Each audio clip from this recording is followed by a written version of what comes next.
How do I say no? Student, why do I feel so bad saying no? Even though I want to say no with all my heart,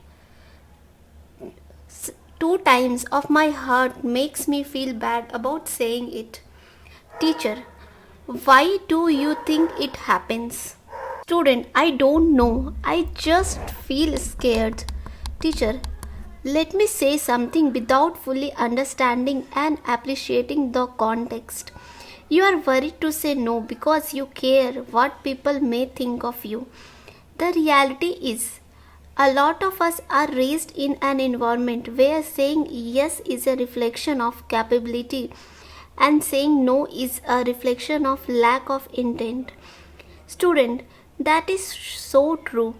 Also, I worry that I would appear selfish or disrespect to the person making the request. Teacher, again it is about what you think people think of you. Student, so how do you say no? Teacher, here is what do I seek permission to say no. Student, as in, teacher, let's say you have been invited to a gathering that you do not wish to go to simply because you do not wish to go to because you do not enjoy yourself there. However, you think that saying no straight away might sound disrespectful. So you ask, is it okay if I say no? How do you think they are going to respond? Instead of saying no, ask if it is okay to say no. Few will object to that. Student, I think if it is truly important for me to go, my request would be rejected. But more often that not, this approach might work. Teacher, absolutely. When you ask this question, you are suddenly asking for permission instead of putting forward your imposition. And very few people would not grant that to you unless it is absolutely critical for you to say yes. What we do? I should not say no. What will they think about me? What we should actually do? Is it okay if I say no to you? Other person will say, okay, cool. Student, why we are so many of us so scared of drawing boundaries? We are scared of saying no in a relationship, friendship, office, or anywhere.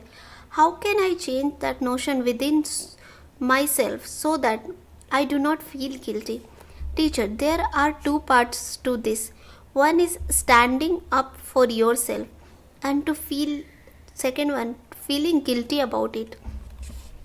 Let's start with the first one.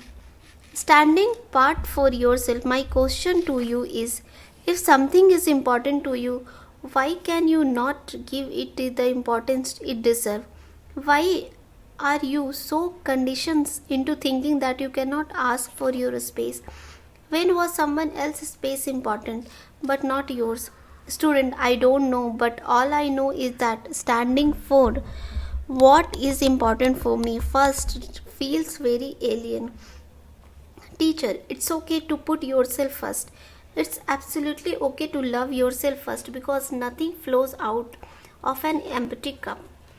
I just wish people would put this as signboard on their bathroom mirror so that they see it first thing in the morning. Student, is not that selfish? Teacher, is there a concept of others in the absence of the self? Student, that was profound. Teacher, not your fault, my friend. We have been conditioned into thinking like this. Did you know that most people are not aware of what you are going through? They do not perceive the situation the same way that you do. They need to be helped. They need to see what we are thinking and what happens through a conversation. Students, so I should be having a conversation with them.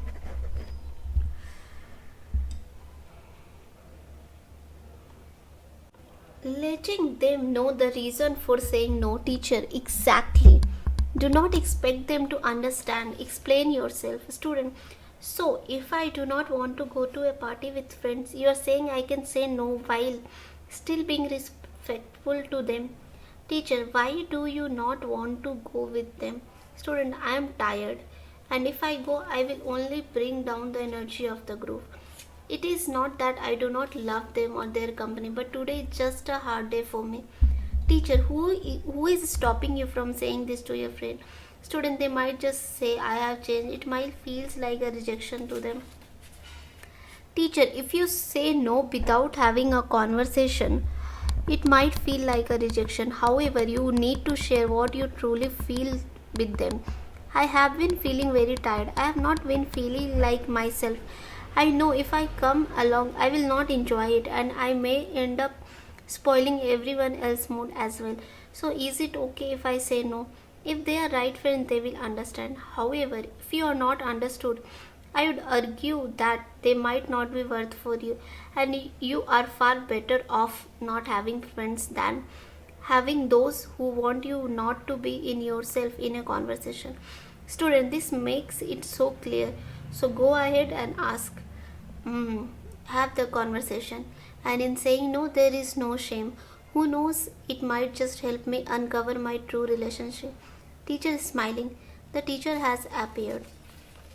This lesson is taken from the book Get Epic Shit Done. Thank you so much for listening.